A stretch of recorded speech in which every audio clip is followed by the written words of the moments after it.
Most people think discipline is about what you give up.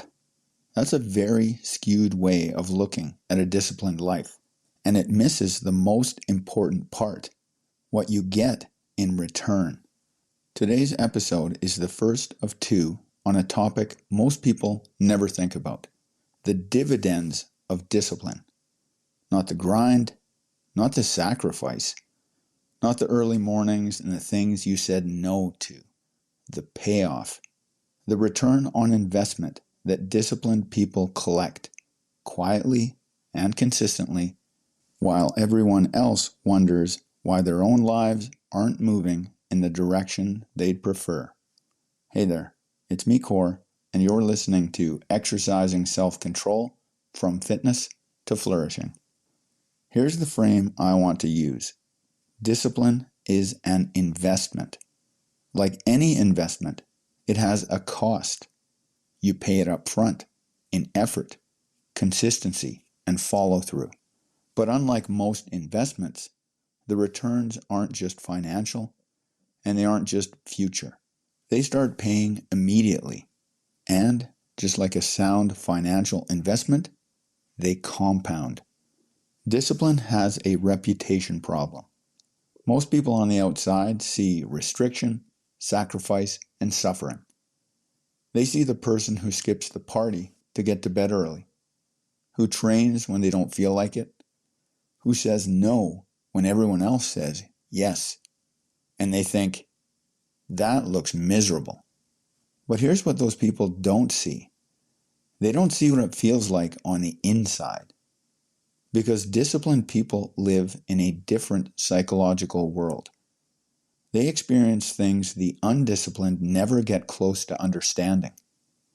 Today we're covering the first two dividends, clarity and confidence. Dividend 1, clarity. When you're undisciplined, everything feels foggy. You're not really sure what matters. You don't know what to prioritize. You don't know what to invest your time in, especially when it comes to yourself. Your mind becomes cluttered with unfinished intentions, half-kept promises, and the constant noise of internal negotiation. Should I do this? Maybe tomorrow. I'll start Monday. Disciplined people live with clarity. And here's the counterintuitive reason why. Discipline is actually very limiting. It removes options. And that's the point.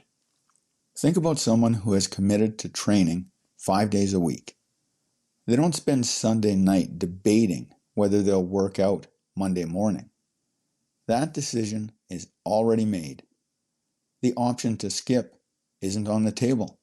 And because that negotiation is gone, the mental noise disappears with it. Their priorities become obvious. Their path becomes visible.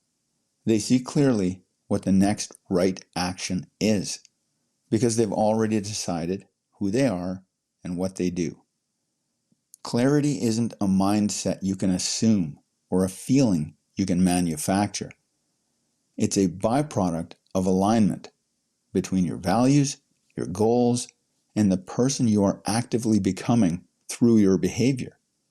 Discipline creates that alignment, and alignment creates clarity.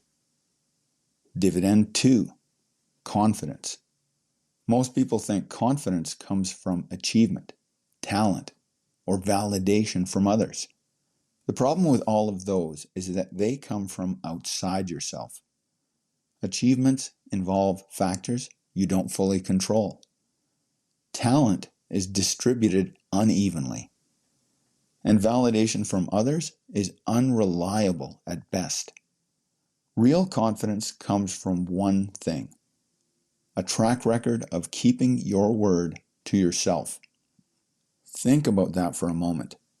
Every time you said you were going to do something and you did it, every training session you showed up for, every meal you prepared instead of defaulting to convenience, every commitment you honored when no one was watching, you were making a deposit. You were building a history. and that history becomes evidence. Disciplined people don't need a hype man. They don't need to be motivated by others or psych themselves up before every hard thing. They have proof. They have a record of their own follow-through, their own integrity. When doubt shows up, and it always does, they can look at that record and say, I've done hard things before. I'll figure out how to do this one too. Confidence is not up to anyone but yourself, and it's the direct dividend of disciplined action.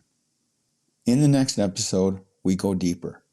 We cover the third and fourth dividends, agency and self-identity, and we talk about how all four of these dividends don't just pay separately.